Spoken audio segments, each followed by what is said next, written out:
بسم الله الرحمن الرحيم. الحمد لله، والصلاة والسلام على رسول الله. بسم الله الذي لا يضر مع اسمه شيء في الأرض ولا في السماء، وهو السميع العليم.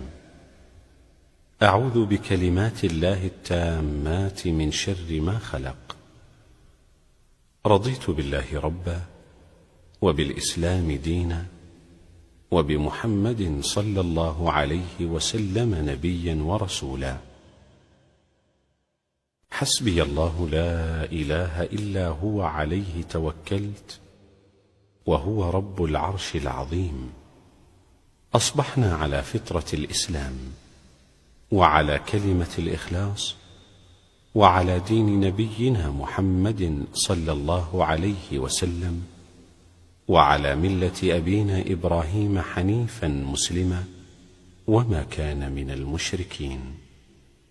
أصبحنا وأصبح الملك لله، والحمد لله، لا إله إلا الله وحده لا شريك له، له الملك وله الحمد، وهو على كل شيء قدير. رب أسألك خير ما في هذا اليوم، وخير ما بعده، وأعوذ بك من شر ما في هذا اليوم، وشر ما بعده. رب أعوذ بك من الكسل وسوء الكبر. رب أعوذ بك من عذاب في النار، وعذاب في القبر.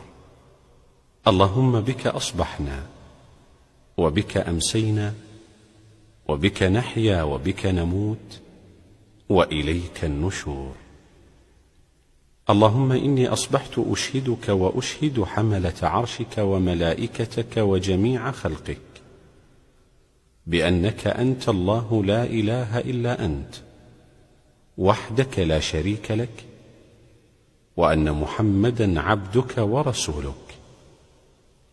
اللهم ما أصبح بي من نعمة أو بأحد من خلقك فمنك وحدك لا شريك لك، فلك الحمد ولك الشكر. يا حي يا قيوم، بك أستغيث، فأصلح لي شأني، ولا تكلني إلى نفسي طرفة عين.